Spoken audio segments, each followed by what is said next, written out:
Hey, this is Dr. Corey Glenn with Blue Sky Bio, and I'm going to be going through in this video the setup for the Olympus Pen E-PL9 camera.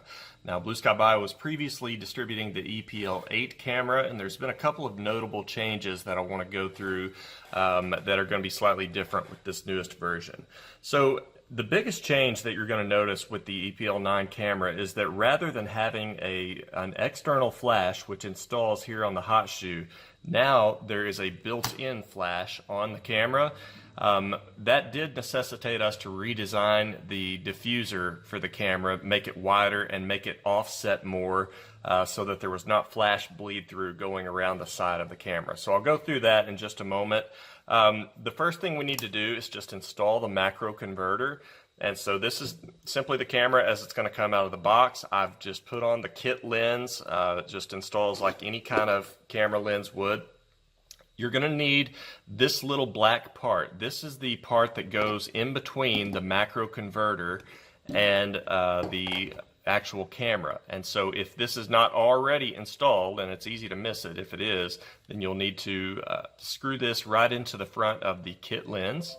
So as you can see here, that has now been installed, and then that will allow the macro converter to thread into the front side of this. And in essence, you are turning the kit lens, which is a 14 to 42 millimeter lens. Now you're converting that into a macro lens. So it's a very affordable way of converting into a macro camera. Now we're ready to install the flash diffuser. And so this is simple to install. You simply put it on the bottom, use the thumb screw, and then tighten that down. And you want this to be centered right there so that when you turn this on, the camera flash will be able to extend out the front of this.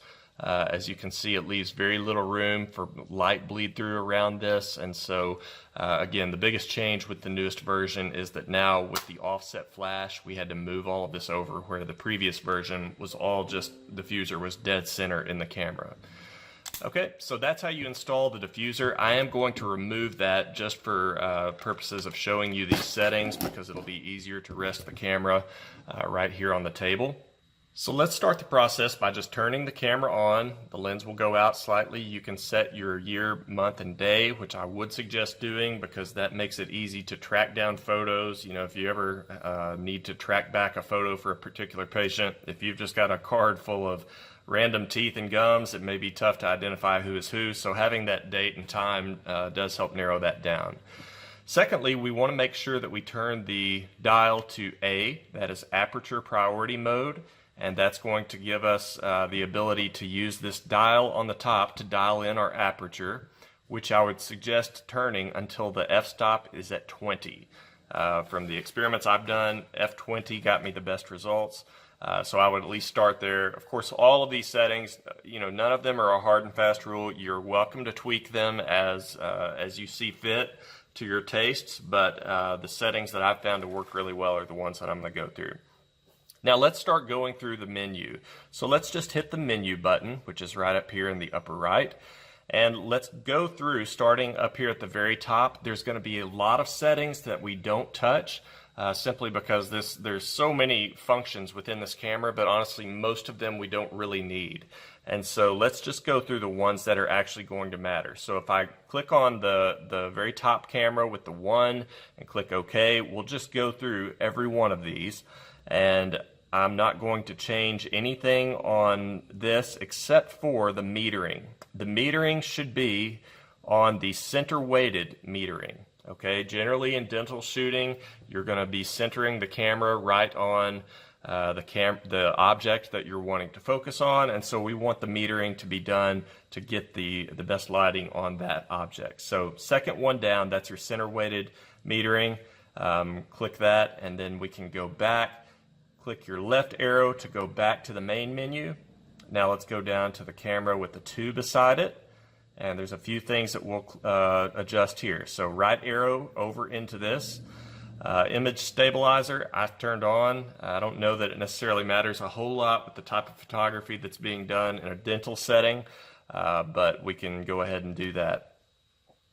AF illuminator, I would go ahead and turn that on as well. That is just going to aid the autofocus in focusing a little bit quicker. The electric zoom speed, leave it on normal. This is a very important one. So this is your flash power. And in this case, it's going to come set on probably 1, and we want to make sure we bump that up to 1.3. So if you'll remember, the flash diffuser is actually going in front of this, and it's keeping it from being a harsh lighting, and it's diffusing that light out around the subject. But as a result, there's a big piece of plastic in front of that flash, so it's robbing a little bit of the power, so we need to bump that up. So go to 1.3. If you feel like your pictures are a little bit dark, this can be one of the settings where you could tweak that a little bit and maybe go up slightly more. But all it's doing is it's causing the camera to output more power to that flash when you're taking a picture. Okay, now we can go to the next one down. Nothing that we need to change really with this, so just leave that on off. RC mode off as well. Okay, left arrow back. Let's go now to the movie settings. You know, movie settings, unless you're going to be doing movies, there's really nothing that we have to change here, so I wouldn't worry too much about that one. Your playback settings, let's go into this, and I'll just show you a couple of things. If you want to edit images, this is where you would do those. If you want to do that from within the camera, the one that I would just go to and show you here is the device connection. This device does have the ability to connect wirelessly to smartphones, tablets, things of that nature. So I find this to be a pretty useful option. If I've taken a picture and want it to upload immediately to, let's say, an iPad that the patient is holding, we can set up the Bluetooth connection. And then you would just simply go to this, which turns its signal on, and then you can transmit those pictures. I do this with my phone, and there's an Olympus Share app that you download that lets you navigate through those photos and download what's pertinent to you. Let's left arrow back and continue down. Okay, this is the detailed camera options. Let's go into this one. So right arrow over, and the first one that I would suggest changing is right arrow again over into this A, and let's go to face priority. You want that one to be off. Okay, dental shooting, generally we're not going to be messing with the full face. Of course, if you want to take a full face photo, you'll still definitely be able to do so, but we don't want the camera always looking for faces when we're actually trying to do dental photography. That is the only one that we need to change in that menu. Arrow down to the B. If you wanted to change button functions, this is where you would do it. I would suggest staying away from that. That can probably only get you in trouble. No changes need to be made in the C1. Let me just double check. Yes, so we don't really need to do anything in that one. C2, this is where we could turn on the wireless. So if we needed to transmit, this is where we could go on and off. Turning that off would save some battery power, but I like to have that on. D1, really nothing that we have to change in this one. Back arrow, D2. Once again, nothing really to change here. The E menu, I would go into this one and go down to your white balance, and I would choose white balance auto. That seems to have given me good results. The F menu, you can go into your white balance, and again, I use auto, but you know, depending on how you like your color in your pictures to come out, you may choose to change this a little bit. Again, I just leave it on auto. The G and the H menus, nothing that we have to change there. So let's left arrow back again, and finally the last menu is the wrench. Let's go into this. If you needed to format your card, you can do that. If you need to change date and time, you can do that. Changing language is right here. Color temperature, again, that can be dialed in based on your user preference. Wi-Fi and Bluetooth settings, you know, if you need to set up the Bluetooth connection, you can do that here. Firmware, we shouldn't have to mess with, and everything else looks good. So let's go back to the basic home screen, and this is what the screen will look like. and let's go and enter a couple more settings. If you look on your buttons here, the button to the right has a flash on it. Let's go to that one and let's make sure that you've chosen the first option, the little lightning bolt. That is your fill-in flash. We want to make sure that we are on the fill-in flash. If you click the bottom button, we want to make sure that we're in single shooting. Unless you wanted to do like 3 rapid fire pictures or something like that, but generally you're going to want to be on that. You could do timer photos, things like that here. The metering, we've already set that on center weighted, so we shouldn't have to change anything there. And then this is your exposure. If you need to dial up or down your exposure, you can do that. And finally, let's go back and hit the OK button, which is right here in the center, and let's just go back through and make sure there's no settings that I missed that we need to change. The ISO, I would set at 800. 800 has given me really good results, and so you can go to 800 on this menu. If that times out, just hit OK again. Your white balance, again, I keep it on auto, and that has given me good results. Continuing down, single autofocus. Your dimensions of your pictures, do you want them in 4.3, 16:9? This is where you could change that. I like shooting in 16:9 because that seems to work well with the PowerPoint stuff that I do. And going on down, this is the file size of your pictures, and what I do is I generally am going to go with the LF, which is the largest file size for the JPEGs, or you could simply shoot in RAW, or you can shoot in a combination of RAW and LF, but I like LF. That seems to give me great results, and unless you're really geeking out on the photography, you shouldn't have to shoot many things in RAW. And finally, the last option down here is just video settings. I'm not going to play with that much. This looks like all that we need to do.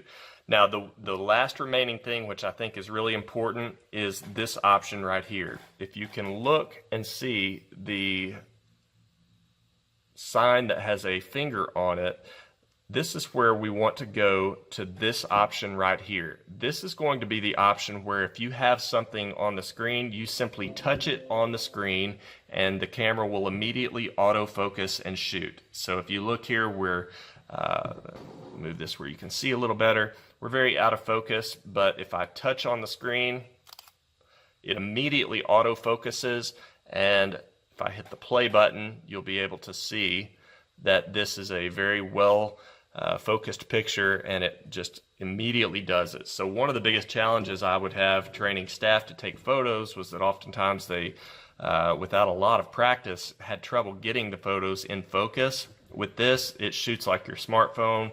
Touch the object that you're wanting to focus on, and it will immediately focus on that and take the picture. So it's a really nice option. Now that everything is set, I can put back on the diffuser, tighten this down, make sure that this is right in the center. So that basically completes the setup of the Olympus E-PL9, and once you're ready to actually begin using it, taking pictures, you'll simply need to turn the power on. You do have the option to snap photos with using the conventional snap button, but I choose to use the screen because that's going to automatically focus it. A very important thing you need to not neglect is that you put the flash up. Okay, so if you just simply push the flash up button, you'll see it pop out of the camera body, and again, that is one of the distinctives of the E-PL9 as compared to the previous E-PL8. So we've got this ready. If you wanted to install a handle for holding the camera so that you didn't have to hold it up here, you can absolutely do that. I have pretty big hands, so I usually just hold the camera. You can usually use this one-handed if you needed to hold a mirror or a retractor or something like that in the other. But once you're ready to take the picture, if you've got the settings like I've suggested in this video, you'll simply need to frame on the viewfinder whatever it is you want to take a picture of, and then touch the screen. It will immediately focus and snap the picture, and exactly what you have touched will be exactly in focus on the picture. So if I was to push the play button and zoom in, you'll be able to now see that the scan body, which I touched, is very much in focus. You have a really nice, clean, crisp picture. And so it's the same process in the mouth. If you want to take a picture of a particular broken tooth, you would frame up your image, touch right on that tooth, and it should be in nice focus. And so with that said, that really is how simple this camera is to use, and I'll show you a few examples of pictures that have been taken with this camera. And so here are a couple of examples of pictures taken with this camera. This is just a biting down retracted shot, and as you can see, the lighting is nice, the depth of field from front to back is good, and this was using the settings I recommended with an f-stop of 20, ISO 800, and the flash bumped up to 1.3. This is just a quadrant shot. Now this is fairly zoomed out, and of course you can get closer, but I will say one of the differences between this and a more traditional dental DSLR is that with a dental DSLR with say a 100 millimeter lens on it, that's a lot of glass, so you can get in extremely close and take these one-to-one shots. But that's a function of having that really big glass on that camera. With this, just using a macro converter and the stock lens, you don't have so much glass to give that level of magnification. So you won't be able to take like a picture with the entire field of view just on one tooth, but rather what you can do is simply take that picture as close in as is feasible, and then it's very easy to crop. So here's that same picture just cropped, and you can crop within the camera software, or you can do it in a program once you've imported those pictures into your computer, or you can just simply zoom in on your tablet or phone, whatever you're viewing these pictures on. So I've had really good results with this camera. It's a simple setup, it's easy to teach, and in my experience that is the most important thing, is having something simple that actually gets used, because a $5,000 camera doesn't matter, even if it takes great pictures, if no one's going to the trouble to use it. And again, in my experience, the simplicity of this setup is really what makes it great. So I hope you found that helpful, and I hope you have a good result with it.